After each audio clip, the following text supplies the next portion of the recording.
వృద్ధుల వరకు ప్రభా తండ్రి ఈ రాత్రి నాయన నీ సన్నిధిలో నిలబడి ఉన్నారు ప్రభా తండ్రి. జ్ఞాపకం చేసుకోండి ప్రభా. ఆమోద ముద్ర వేసి నాయన నడిపించిన వాడువు నీవు. జగత్తు పునాది వేయబడక మునిపే ప్రభా నీ బిడ్డలను నువ్వు ఎరిగి ఉన్న దేవుడు తండ్రి. ఈ క్షణము, ఈ దినము, ఈ సంవత్సరాంతరములో ప్రభా ఈ ఊరిలో ప్రభా మీ మిట్ట విధముగా ఇక్కడ ప్రార్థించడానికి అయా గుమిగూడి నిన్ను ఆరాధించడానికి అయా నీ బిడ్డలను నువ్వు ఎరుగడానికి ప్రభా సమయం సిద్ధపరిచి ఉన్నావు తండ్రి. నీకు కృతజ్ఞత వందనాలు, స్తుతులు, స్తోత్రాలు. పరిశుద్ధాత్ముడా తండ్రి మా మధ్యలోకి రండి. నీ పిల్ల చల్లగుండాలి ఓరన్నా, నీ ఇల్లు చల్లగుండాలి, పిల్ల చల్లగుండాలి, అది మీ సంపద ఇంత ఉండాలి. నీ ఇల్లు చల్లగుండాలి, పిల్ల చల్లగుండాలి, అది మీ సంపద ఇంత ఉండాలి. యేసయ్య దీవెనలు మెండుగా ఉండాలి, యేసయ్య దీవెనలు మెండుగా ఉండాలి. నీ ఇల్లు చల్లగుండాలి ఓరన్నా, నీ పిల్ల చల్లగుండాలి ఓరన్నా. కులమే లేదు, మతమే లేదు, ప్రాంతీయత కులమే లేదు. మొదటి మనిషికి లేదు కులం, మనిషిన చేసిన దేవునిదే కులం. అర్థమైందా? మొదటి మనిషికి మట్టిలో తీసాడు కదా దేవుడు, తయారు చేశాడు కదా. ఆ మనిషికి ఏ కులం లేదంట, కులం లేదు, మతం లేదు, కులం లేదు, మతం లేదు, అసలు ఆయనకి ఏమీ లేదంట. మరి మనకెందుకేంటి కులాలు ఏంటి? ఈ కులం అనే దాంట్లోని కానీ ఈ మతం అనే దాంట్లోని కానీ ఉండద్దు. ఆ కులం మతం మనల్ని ఏడ్ చేస్తాయంటే నాశనం చేస్తాయి, మన బ్రతుకులు నాశనం చేస్తాయి. అందరిది ఎరుపు రక్తమే. దేవుడు మనల్ని అందరినీ ఒక్కలుగా చేశాడు. మనమే కులాలు పెట్టుకున్నాం, మనమే ప్రాంతీయాలు మతాలు అన్ని పెట్టుకున్నాం. ఇప్పుడు ఎవరికి పుట్టామంట? దేవునికి పుట్టాం. దేవుడికి ఎలా పుట్టామంటే దేవుడు నేల మట్టిలో తన శ్వాసాన్ని పెట్టి తయారు చేసి తన యొక్క వాయువును మనలో ఊదినప్పుడే మనం అందరం మనుషులు అయ్యాం. మనకు అన్నిటికీ పేర్లు వచ్చాయి, మనలో ఆత్మ వచ్చింది. అందుకే మనం సజీవులుగా ఉన్నాం. మనలో ఆత్మ లేదనుకోండి, దేవుడు మనలో ఉంచిన ఆత్మ లేదనుకోండి, మన అందరి పేరు ఏంటంట? శవం. చెప్పండి ఒకసారి. శవం. అది వెరీ గుడ్. పిల్లలు నోరు వస్తుంది, శవం. అది ఏమనుకున్నావో ఏసయ్యంటే ఎవరనుకున్నావో, ఏమయ్యో ఏమనుకున్నావో ఏసయ్యంటే ఎవరనుకున్నావో. తోడునే నన్నాడు నేడనే నన్నాడు, తోడునే నన్నాడు నేడనే నన్నాడు. వేడుకుతో వేడుకుంటే వేడుకుతో వేడుకుంటే ఎండవతానన్నాడు. ఏమమ్మా ఏమనుకున్నావు ఏసయ్యంటే ఎవరనుకున్నావు, ఏమయ్యో ఏమనుకున్నావు ఏసయ్యంటే ఎవరనుకున్నావు, ఏమమ్మో ఏమనుకున్నావు ఏసయ్యంటే ఎవరనుకున్నావు, ఏంటెల్లో ఏమనుకున్నావు ఏసయ్యంటే ఎవరనుకున్నావు. యోహాను సువార్త 3:16 దేవుడు లోకమును ఎంతో ప్రేమించెను, దేవుడు లోకమును ఎంతో ప్రేమించెను కాగా ఆయన అద్వితీయ కుమారునిగా పుట్టిన వాని యందు విశ్వాసముంచు ప్రతి వాడును నశింపక నిత్య జీవం పొందినట్లుగా ఆయన కుమారుని మన కొరకు అనుగ్రహించెను. అంతే. ఏమండి ఈ మాటలే, దేవుడు లోకాన్ని ఎంతో ప్రేమించాడు. ఎంతమంది నమ్ముతున్నారు దేవుడు ఉన్నాడని? ఓకే, ఎక్కడున్నాడు దేవుడు? ఆటో ఎక్కడుంది? అదిగో ఆటో అక్కడ ఉంది కదా కదా. మరి ఫోన్లు ఎక్కడ ఉన్నాయి? అదిగో లైట్ ఎక్కడ ఉంది? పైన ఉంది. స్తంభం ఎక్కడ ఉంది? మరి దేవుడు ఎక్కడ ఉన్నాడు? Very good. దేవుడు పైన ఉన్నాడు. ఆ పైన ఉన్న దేవుడు ఏమండి, ఆ పైన ఉన్న దేవుడు ఈ లోకాన్ని ఎంతగానో ప్రేమించాడు. ఈ లోకాన్ని ఎంతగానో ప్రేమించాడు. అంటే ఎంత ప్రేమించి ఉంటాడు? ఇప్పుడు ఇగో మీ అమ్మ అంటే నీకు ఎంత ప్రేమ అంటే ఏమంటావు? చాలా ప్రేమ అంటావు కదా. మీ నాన్న అంటే ఎంత ప్రేమ అంటే చెప్పండి. స్కూల్ అంటే ఎంత ప్రేమ? అదే స్కూల్కి సెలవు వస్తే ఎంత ప్రేమ? సెలవులు వస్తాయి కదా, క్రిస్మస్ సెలవులు వస్తాయి. సెలవులు ఎక్కువ ప్రేమ, స్కూల్ ఉంటే ప్రేమ? అర్థం. సెలవులు అంటేనే ప్రేమ. సెలవులు ఎక్కువ ప్రేమ, స్కూల్ అంటే ప్రేమ? చెప్పాడు స్కూల్ సెలవులు అంటేనే ప్రేమ ఎవరికైనా. ఏమండి అంటే చూడండి, మన లోకంలో ప్రతిదాన్ని ప్రేమిస్తాం, కానీ దేవుడికి ఈ లోకం అంటే ఎంతో ప్రేమ అంట. ఏమండి ఎంత ప్రేమ అనేది అక్కడ చెప్తాడు అనమాట. అయితే దేవుడు ఈ లోకంలో ఎక్కువగా ఎవరిని ప్రేమించాడు? సింహాన్న, పులినా? మా జాగ్రత్త వినండి, ఒక 10 నిమిషాలు చెప్తా. దేవుడు ఈ లోకాన్ని ఎంతో ప్రేమించాడు కదా. సింహాలను ఎక్కువ ప్రేమించాడా? పులుల్ని ఎక్కువ ప్రేమించాడా? లేదంటే కాకుల్ని, గెద్దల్ని ఎక్కువ ప్రేమించాడా? ఎక్కువగా దేన్ని ప్రేమించి ఉంటాడు? ఎవరిని ఎక్కువ ప్రేమించి ఉంటాడు? ఎవరిని? ఓకే, మనిషిని ప్రేమించాడు ఎక్కువ. ఇప్పుడు నేను అడుగుతాను, ఎందుకు ప్రేమించాడు ఎక్కువ మనిషిని? చెప్పండి, ఎందుకు ఎక్కువ ప్రేమించి ఉంటాడు మనిషిని? ఇదిగో మనకి కోపం వచ్చినప్పుడు ఒక మాట అంటాం, ఈ మనుషుల కంటే జంతువులే మంచివి అంటాం లేదా? ఈ మనుషుల కంటే ఈ కాకులు, పక్షులే మంచివి అని అంటాం లేదా? మరి మీరు అన్నారు దేవుడు మనిషిని ఎక్కువగా ప్రేమించాడని. ఎందుకు ప్రేమించి ఉంటాడు ఎక్కువ? నేను ఒక ప్రశ్న అడుగుతాను, జంతువులు మంచివారా, మనుషులు మంచివారా? జంతువులు మంచివారా? అదిగో జంతువులే మంచివి. ఎందుకు జంతువులు మంచివి? అదిగో కరెక్ట్ చెప్పాడు కదా. జంతువులు చెప్పిన మాట వింటాయి, వినలేంది ఎవరు? మనసు కదా. అంటే జంతువులే మనుషుల కంటే మంచివని మనం అంటున్నాము, కానీ దేవుడు ఈ మనుషుల్ని ఎంతగానో ప్రేమించాడు కదా. ఎందుకు అంత ప్రేమించాడు? ఎందుకు అంత ప్రేమించాడు? పిల్లలు సైలెంట్. ఇదిగో సైలెంట్ గా ఉండండి, ఒక చిన్న వీడియో చూపిస్తాను మీకు. ఈ మనుషులు ఎందుకు అంత ఎక్కువ ప్రేమించి ఉంటాడు?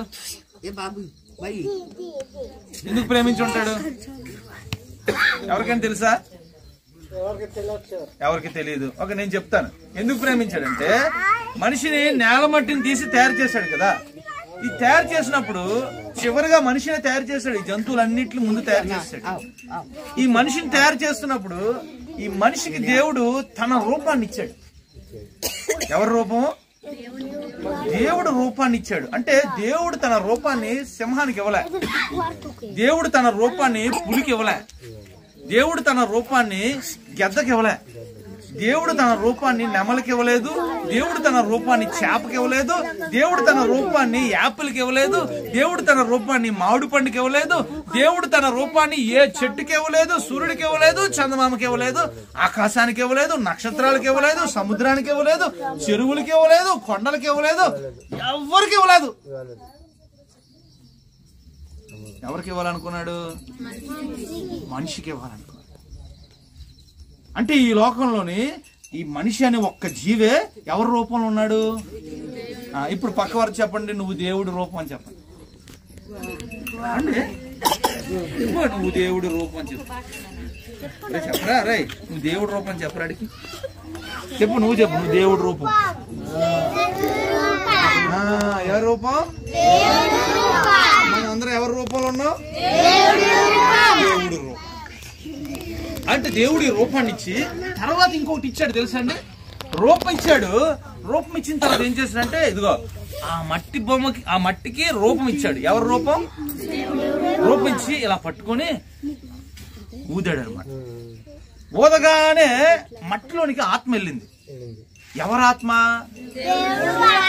అంటే ఈ రూపం ఎవరిది? ఇప్పుడు లోనున్న ఆత్మ ఎవరిది? అంటే మనందరిలో ఎవరి ఆత్మ ఉంది? గట్టిగా చెప్పాలి, మనందరిలో ఎవరి ఆత్మ ఉంది? మనందరిలో ఎవరి ఆత్మ ఉంది? ఇంకొకసారి, మనందరిలో ఎవరి ఆత్మ ఉంది? చెప్తున్నారా?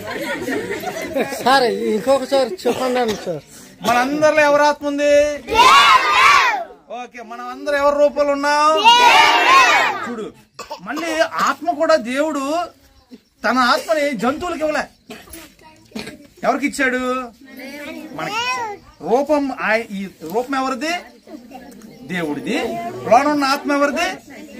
అందుకే చూడు, ఎన్ని సంవత్సరాలైనా ఏ జంతువులు ఫోన్ గాని, లైట్లు గాని, కారు గాని, బస్సు గాని కనిపెట్టలేవు. ఎవరు కనిపెడుతుంటారు ఇవన్నీ? అమ్మ జాగ్రత్త వినండి, మనమే. మనమే లైట్లు, ఫ్యాన్లు, ఆటోలు, బస్సులు, ట్రైన్లు కనిపెడతాం కానీ ఏ జంతువులు కనిపెట్టలేవు. ఎందుకు కనిపెట్టలేవంట? మనలో ఉన్నది ఎవరి ఆత్మ? ఈ దేవుడు ఆత్మ ఇవన్నీ కనిపెడుతుంది. ఇవన్నీ కొత్తవన్నీ కనిపెట్టేది దేవుడు ఆత్మే లోనుంది. పక్క వారికి చెప్పు, నీలో దేవుడు ఆత్మ ఉందని చెప్పు. చెప్పు, ఇదో చెప్పు, పక్కడు చెప్పండి. పెద్దోళ్ళు కూడా నీలో దేవుడు ఆత్మ ఉందని చెప్పండి. అది నమ్మద్దు, నిజమే కదా. ఇప్పుడు ఎలా చెప్పుకుందాం, నీలో దెయ్యం ఆత్మ ఉందని చెప్పు. అలా కూడా చెప్పేస్తావా? ఏది మంచిది? దేవుడు ఆత్మ ఉందని చెప్పుకోవడం మంచిదా, నీలో దెయ్యం ఆత్మ ఉందని చెప్పుకోవడం మంచిదా? మరి చెప్పు, నీలో దేవుడు ఆత్మ ఉందని చెప్పు. చెప్పరా, చెప్పండి రా, ప్లీజ్ రా, బతిమలాడతారా. మీరు చెప్పండి, పక్కన చెప్పండి, నీలో దేవుడు ఆత్మ ఉందని చెప్పండి. నువ్వు దేవుని రూపం అని చెప్పండి. దేవుని రూపం అని చెప్పండి. నీలో దేవుని ఆత్మ ఉంది. నీలో దేవుని ఆత్మ ఉంది. ఓకే, నేను ఫస్ట్ అడిగాను అసలు దేవుడు ఎందుకు ఈ మనుషుల్ని ఎంతో ప్రేమించాడంటే, ఇప్పుడు మీరే నాకు చెప్పండి. ఇప్పుడు నేను అడుగుతాను, దేవుడు ఎందుకు ఈ మనుషుల్ని ఎంతగా ప్రేమించాడు? ఇప్పుడు మీరే చెప్పగలరు, చెప్పండి. ఎవరి రూపం? అందుకే మనుషులు ఎంతగా ప్రేమించాడు. ఎవరు ఆత్మ ఉంది? అందుకే మనుషుల్ని అంతగా ప్రేమించాడు. మళ్ళీ అడుగుతాను, దేవుడు మనుషుల్ని ఎందుకు ఎంతగా ప్రేమించాడు? అది చప్పట్లు కొట్టండి. ఎవరు చెప్పారు? చేయొద్దండి. వెరీ గుడ్ అన్నయ్య, వెరీ గుడ్, సూపర్. మరలా అడుగుతున్నాను, ఎందుకు దేవుడు మనుషుల్ని ఎంతగా ప్రేమించాడు చెప్పండి. అది మరలా అడుగుతున్నాను, ఎందుకు దేవుడు మనుషుల్ని ఎంతగా ప్రేమించాడు చెప్పండి. చూసారా, ఈ 5-10 నిమిషాల్లోనే మీకు ఒక విషయం తెలిసిపోయింది. ఇన్ని రోజులు తెలియలేని విషయం. అసలు ఎందుకు ఈ మనుషుల్ని దేవుడు ఎంతగా ప్రేమించాడంటే, ఉన్నది ఎవరి రూపం? ఉన్నది ఎవరి ఆత్మ కదా. మనమైనా సరే, ఇదిగో నీ మనవడు అచ్చు నీలాగే ఉన్నాడంటే ఆయన ఎక్కువ ప్రేమించేస్తాం కదా. నీ కూతురు నీలాగే ఉందని ఎవరైనా అన్నారు అనుకోండి తల్లితో, ఇంకా కొడుకు కంటే ఎక్కువ ఎవరిని ప్రేమించేస్తారు, ఆ కూతురు నాలాగే ఉందని. మరి ఈ మనుషులందరూ ఎవరిలాగా ఉన్నారంట? దేవుడిలాగా ఉన్నారు. లోనున్నది ఎవరి ఆత్మ? అందుకే ఎంతో ప్రేమించాడు. ఎంతగా ఈ మనుషులు ప్రేమించాడు కదా. కానీ జాగ్రత్త వినండి అమ్మా, జాగ్రత్త వినండి. మరి మనుషుల్ని ఎంతగా ప్రేమించాడు కదా దేవుడు, ఎంతగా ప్రేమించాడు కదా. కానీ ఈ మనుషులు పాపాలు చేయడం మొదలు పెట్టారు. ఏం చేశాడమ్మా? మరి తండ్రికి పిల్లలు పాపం చేస్తున్నారంటే బాధ కలుగుతుందా లేదా? ఏ తల్లిదండ్రులైనా సరే తమ పిల్లలు సిగరెట్ కాలిస్తే సంతోషపడతారా? మందు తాగితే సంతోషపడతారా? లేదు దొంగోడు అయిపోతే సంతోషపడతారా? మరి ఈ భూమి మీద దేవుడు రూపంలో ఉన్న మనిషి, దేవుడు ఆత్మ ఉన్న మనిషి రకరకాల పాపాలు చేయడం స్టార్ట్ చేశాడు. దేవుడి రూపాన్ని ఇచ్చాడు కదా. ఇప్పుడు చూడండి, దేవుడి రూపాన్ని ఇచ్చాడు. ఇప్పుడు ఎంచిగో అంటే ఎవరి రూపానికి సిగరెట్ పట్టాం? చూడిగో ఖైనీ. ఎవరి ఆత్మకి ఖైనీ పెట్టావు? దేవుడా. ఇప్పుడు మందు అంటే ఎవరి ఆత్మకి మందు పడుతున్నావు? మరి అంత బాధపడతాడు దేవుడు. తన రూపాన్ని ఇచ్చిన దేవుడు నువ్వు సిగరెట్ పెట్టడానిక, నువ్వు ఖైనీ తినిపించడానిక, నువ్వు ఈ రూపంతో బూతు మాట్లాడించడానిక? ఇవే పాపాలు. ఇగో ఈ రూపంతో ఇన్ని పాపాలు చేస్తాడు మనిషి. అప్పుడు దేవుడు ఎక్కడ ఉన్నాడు? బాధ కలిగింది. రే, నేను పులికి ఇవ్వలేదు రూపం, సింహానికి ఇవ్వలేదు రూపం, పౌరానికి ఇవ్వలేదు రూపం, కానీ నా రూపాన్ని వీళ్ళకి ఇస్తే ఈ రూపాన్ని ఇష్టం వచ్చినట్టుగా ఏం చేస్తున్నారు? వాడు చేస్తారు. భూమి మీద మనుషులు ఏం చేస్తున్నారు? పాపాలు చేస్తున్నారు కదా. ఈ పాపం నుంచి మనుషులు విడిపించాలనుకున్నాడు. ఏం చేయాలనుకున్నాడమ్మా? ఈ పాపం నుంచి మనుషుల్ని విడిపించాలనుకున్నాడు. ఎవరు? అందుకు దేవుడు ఒక పని చేశాడు. ఈ మనుషుల్ని ఎలాగైనా సరే ఈ పాపం నుంచి విడిపించాలని దేవుడు ఏం చేశాడంటే, దేవుడు తన కొడుకును పంపించాడు ఈ భూమి మీద. ఎవరినండి? బైబిల్లో మాట ఉంటది, తన కుమారుణ్ణి అనుగ్రహించాను అని ఉంటుంది. ఏమని ఉంటదమ్మా? జాగ్రత్త వినండి పిల్లలు, జాగ్రత్త వినండి. తన కొడుకుని అనుగ్రహించాడంట. ఏం చేశాడండి? దేవుడు కొడుకుని ఎవరికి అనుగ్రహించాడంట? మనుషులకి అనుగ్రహించాడంట. ఆ కొడుకు పేరు యేసుప్రభు. ఈ మనుషులు అన్ని తీసుకున్నారు కానీ ఆ కొడుకుని చంపేశారు. ఎలా చంపేశారంటే బట్టలన్నీ ఊడదీసి కొట్టి కొట్టి కొట్టి తలకు ముళ్ళు పెట్టి పొడిచి ఇలా వేలాడదీసి చంపేశారు. అన్ని తీసుకున్నారు కానీ ఆ కొడుకుని తీసుకోలేదు మనుషులు. ఈ రోజుకి తీసుకోలేదు. ఆ యేసుప్రభు కోసం ఏదో వచ్చి చెప్పి వెళ్ళిపోయారు అంటున్నారు కానీ ఆ కొడుకుని దేవుడు ఇచ్చాడు. ఎందుకు ఇచ్చాడంటే ఈ మనుషులందరూ పాపం చేశారు కదా, ఈ పాపం నుండి ఈ కొడుకు విడిపిస్తాడు అన్నమాట. కానీ మనుషులకు అర్థం అవ్వక చంపేశారు.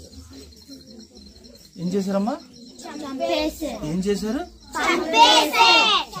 ఆ కొడుకు వచ్చి ఎవరిని కొట్టలే, ఎవరిని తిట్టలే, ఎవరిని గాయపరచలేదు.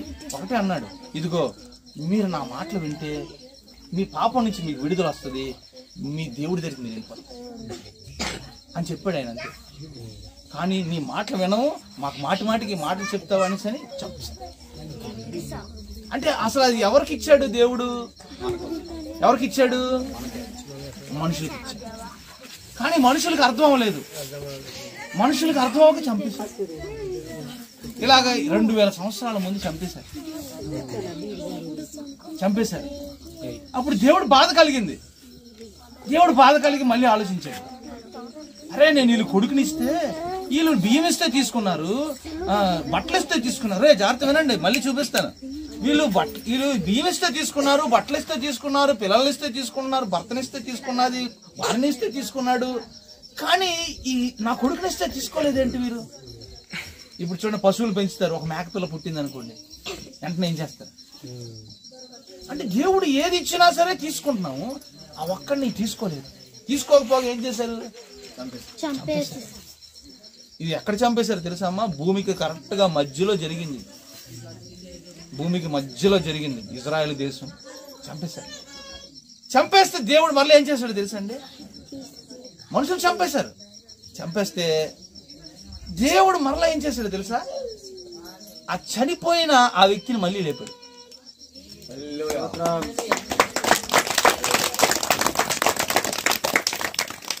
ఏం చేశాడు?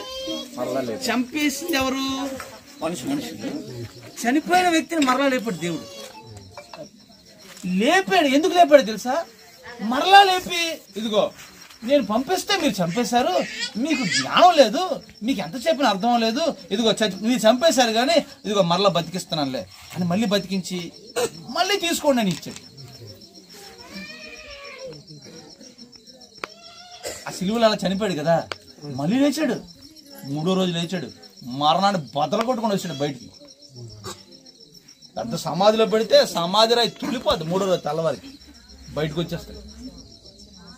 అంటే మనుషులు తమకు అర్థం అవ్వక చంపేస్తే దేవుడు మరలా లేపి మరలా ఇచ్చాడు. ఎందుకు రెండోసారి మళ్ళీ ఇచ్చాడు? ఈసారైనా తీసుకోండిరా. పక్కోడు చెప్పు, ఈసారైనా తీసుకోండి. చెప్పండి, పర్లేదు. ఈసారైనా తీసుకోండి. ఈసారైనా తీసుకో చెప్పు. రెండోసారి ఇచ్చాడు మళ్ళీనే. మనుషులు ఫస్ట్ సారి ఇచ్చాడు, మనుషులు ఏం చేశారు? చంపేశారు. చంపేస్తే మళ్ళీ రెండోసారి మళ్ళీ బతికించి మళ్ళీ ఇచ్చాడు. చూడు, తీసుకుంటే ఇప్పుడు బియ్యం తీసుకుంటే నీకేం తీరుతుంది? వస్త్రం తీసుకుంటే ఏమవుద్ది? చలికి కాసుకోవచ్చు, శరీరాన్ని కప్పుకోవచ్చు. ఫోన్ తీసుకుంటే ఏమవుద్ది? ఏం చేయొచ్చు? మాట్లాడు. జోళ్ళు తీసుకుంటే ఏమవుద్ది? గొడుగు తీసుకుంటే ఏమవుద్ది? దుప్పటి తీసుకుంటే ఏమవుద్ది? దోమల చక్రం తీసుకుంటే ఏమవుద్ది? ఏంటి? దోమల నుంచి రక్షణ. మరి మళ్ళా రెండోసారి కొడుకుని బతికించి ఇచ్చాడు. తీసుకుంటే ఏమవుద్ది?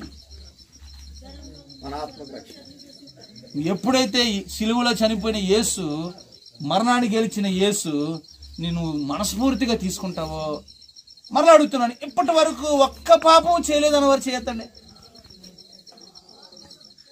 నేను కూడా అతను చెడుగా మనం ఆ కొడుకుని ఇలా తీసుకోగానే చేసిన పాపాలు టప్పుని వెళ్ళిపోతే వదిలేసి. ఎప్పుడైతే నువ్వు చేసిన పాపాలు టప్పుని వదిలేస్తాయో మీ నాన్న ఇంటికి వెళ్ళిపోవడానికి నీకు అర్హత వచ్చేస్తుంది. నాన్న ఎక్కడ ఉన్నాడు?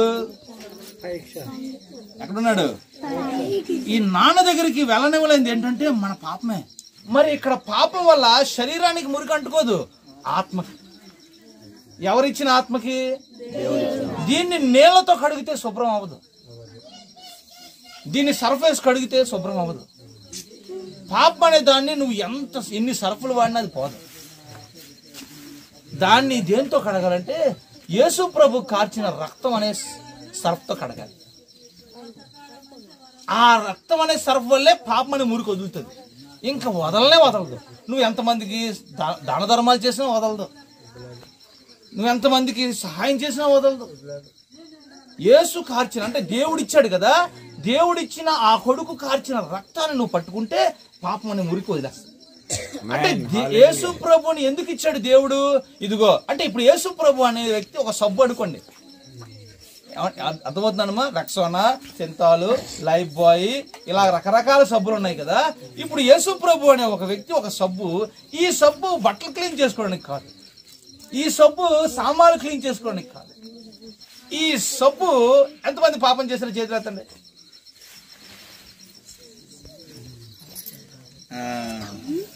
ఇప్పుడు లైన్లోకి వచ్చింది బండి. అంటే మరి ఇంత పాపం చేశాం కదా, ఈ సబ్బుని ఎందుకు ఇచ్చాడంటే ఈ పాపం అనే మురికిని కడుక్కోవడానికి యేసు ప్రభు అనే సబ్బుని ఇచ్చాడు.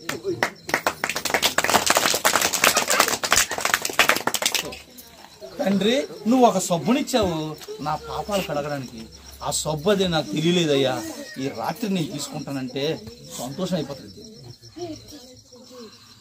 నిజంగా తీసుకుంటారా? అయితే నేను చెప్పిన మాటలు చెప్తారా? యేసయ్యా నువ్వు మా పాపములను కడిగే సబ్బు అని మేము నమ్ముచున్నాము. యేసయ్యా మా పాపాలను క్షమించండి, మా పాపం నుండి మా గ్రామంతటికి విడుదల దయచేయండి, మా గ్రామంతటి మీదకి మీ ఆశీర్వాదాలు దయచేయండి, మా గ్రామాన్ని అభివృద్ధి పరచండి, మా గ్రామాన్ని దీవించండి, మా పెద్దవారిని ఆశీర్వదించండి, మా పెద్దవారికి మంచి ఆరోగ్యము దయచేయండి, మా చిన్న పిల్లలకు ఆయుష్, ఆరోగ్యము, జ్ఞానము ఇవ్వండి. ఆమేన్.